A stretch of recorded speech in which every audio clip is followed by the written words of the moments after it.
ಮಂಡ್ಯ ಜಿಲ್ಲಾ ಪಂಚಾಯಿತಿಯ ಕಾವೇರಿ ಸಭಾಂಗಣದಲ್ಲಿ ಮೈ ಶುಗರ್ ಮತ್ತು ಟ್ರಯಲ್ ಬ್ಲಾಸ್ಟ್ ಬಗ್ಗೆ ಸಚಿವ ಚಲುವರಾಯಸ್ವಾಮಿ ಅವರ ಅಧ್ಯಕ್ಷತೆಯಲ್ಲಿ ರೈತರು ಮತ್ತು ಅಧಿಕಾರಿಗಳ ಸಭೆ ನಡೆಯಿತು. ರೈತರು ಮೈ ಶುಗರ್ ಕಾರ್ಖಾನೆಯನ್ನು ಅಭಿವೃದ್ಧಿಪಡಿಸಬೇಕು, ಬೇರೆ ಕಡೆ ಕಾರ್ಖಾನೆ ಮಾಡುವ ಅವಶ್ಯಕತೆ ಇಲ್ಲ, ಒಡೆಯರ್ ಅವರು ಸ್ಥಾಪಿಸಿರುವ ಕಾರ್ಖಾನೆಯನ್ನು ಉಳಿಸಬೇಕು, ಬೇಬಿ ಬೆಟ್ಟದಲ್ಲಿ ಟ್ರಯಲ್ ಬ್ಲಾಸ್ಟ್ ಮಾಡುವುದು ಸೂಕ್ತವಲ್ಲ, ಬೇಬಿ ಬೆಟ್ಟವನ್ನು ನಿಷೇಧಿತ ಪ್ರದೇಶವೆಂದು ಘೋಷಿಸಿ ಕನ್ನಂಬಾಡಿ ಉಳಿಸುವಂತೆ ಒತ್ತಾಯಿಸಿದರು.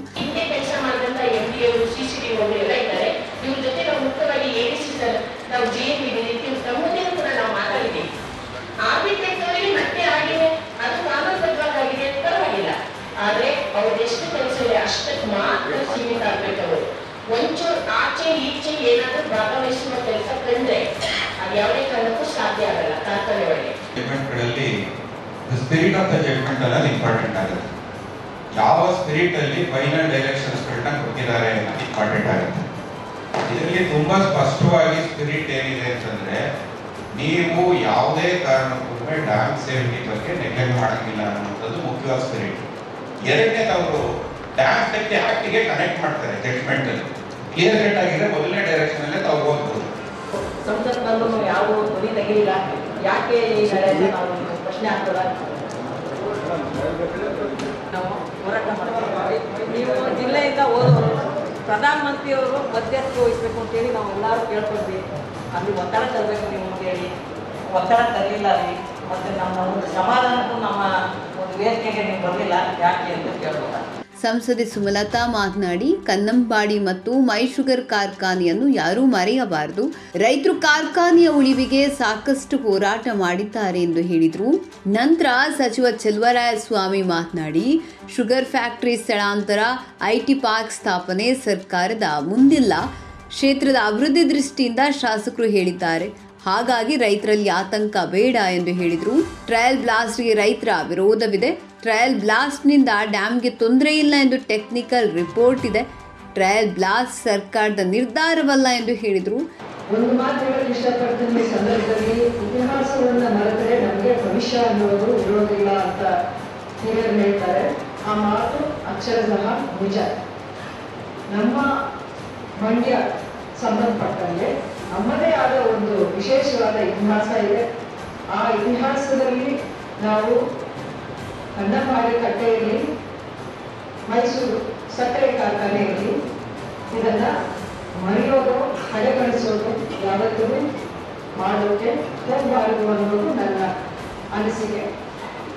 ಕಳೆದ ಒಂದು 5 ವರ್ಷಗಳಲ್ಲಿ ರೈತರ ಹಿತದೃಷ್ಟಿಯಿಂದ, ಯಾಕಂದರೆ ಮಂಡ್ಯ ಅಂದರೆ ರೈತರು ಹೋರಾಟ ಮಾಡಿ ಮಾಡಿ ಸಾಕಾಗಿದೆ, ನೋಡಿ ನೋಡಿ ನಮಗೂ ಸಾಕಾಗಿದೆ. ಈ ಹೋರಾಟಕ್ಕೆ ಅಂತ್ಯ ಇರಲಿ.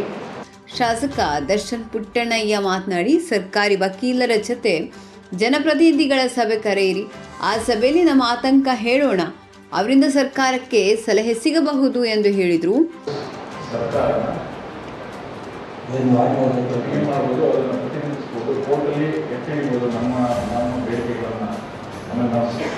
ನಾವು ಸಪ್ರೇಟ್ ಆಗಿ ಏನು ಮಾಡ್ತೀವಿ ಅದು ಅದೊಂದು ಮೀಟಿಂಗ್ ನೀವು ಅರೇಂಜ್ ಮಾಡಬೇಕು. ಏಕೆಂದರೆ ಈಗ 10 ವಾರದಲ್ಲಿ ಮಾಡಬೇಕು ಅಂತ ಬಂದಿರೋದ್ರಿಂದ ಇಮಿಡಿಯೇಟಾಗಿ ಆಗಬೇಕು. ಎಲೆಕ್ಷನ್ ಮೀಟಿಂಗ್ಗಳು ಮುಂಚೆ ಮಾಡೋಕ್ಕಾಗದೇ ಇದೆ, ಅದಕ್ಕೆ ಇಮಿಡಿಯೇಟಾಗಿ ಜಿಲ್ಲಾಧಿಕಾರಿ ಡಾಕ್ಟರ್ ಕುಮಾರ್ ಮಾತನಾಡಿ, 15 ಮಂದಿ ಗಣಿ ಮಾಲೀಕರು ಹೈಕೋರ್ಟ್ನಲ್ಲಿ ದಾವೆ ಹೂಡಿದ್ರು. ತಾತ್ಕಾಲಿಕವಾಗಿ ಗಣಿಗಾರಿಕೆ ನಿಷೇಧಿಸುವಂತೆ ಆದೇಶ ನೀಡಿದೆ ಎಂದು ಹೇಳಿದರು. DSRP ವರದಿ ಆಧರಿಸಿ ಈ ಹಿಂದೆ ಟ್ರಯಲ್ ಬ್ಲಾಸ್ಟ್ಗೆ ನಿರ್ಧರಿಸಲಾಗಿತ್ತು. ಅದರಂತೆ ಕೇಂದ್ರ ಸರ್ಕಾರದ ಅಧೀನದಲ್ಲಿರುವ ಜಾರ್ಖಂಡ್ ಸಂಸ್ಥೆ ಇಲ್ಲಿಗೆ ಬಂದಾಗಲೂ ವಿರೋಧ ವ್ಯಕ್ತವಾಗಿತ್ತು ಎಂದು ಹೇಳಿದರು. ಒರಿಜಿನಲ್ ದಾವಾ ಮಾಡಿದ ನಂತರ ದಿನಾಂಕ 12/1/2022ರಲ್ಲಿ ಮಾನ್ಯ ಉಚ್ಚ ನ್ಯಾಯಾಲಯ ಒಂದು ಆದೇಶವನ್ನು ಮಾಡ್ತಾರೆ. ಈ ವಿಷಯದಲ್ಲಿ ಆ ಆದೇಶದ ಪ್ರಕಾರ, ಅದು ಲಾಸ್ಟ್ ಪ್ಯಾರ ನಾನು ನೋಡ್ತೀನಿ, 7ನೇ ಪುಟದಲ್ಲಿದೆ ಆರ್ಡರ್ನಲ್ಲಿ.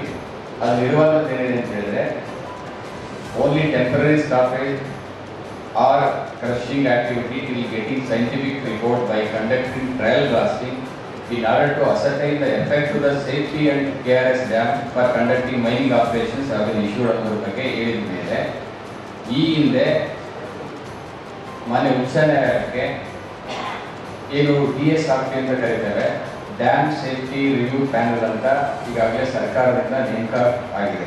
ಸಭೆಯಲ್ಲಿ ಎಸ್ಪಿ ಎನ್ ಯತೀಶ್, ಜಿಲ್ಲಾ ಪಂಚಾಯತ್ ಸಿಇಒ ಶೇಖ್ ತನ್ವೀರ್, ಆಸೀಫ್, ಎಡಿಸಿ ನಾಗರಾಜು, ಮೈಶುಗರ್ ಅಧ್ಯಕ್ಷ ಸಿಡಿ ಗಂಗಾಧರ್ ಸೇರಿದಂತೆ ರೈತ ಮುಖಂಡರು, ಅಧಿಕಾರಿಗಳು ಭಾಗವಹಿಸಿದರು.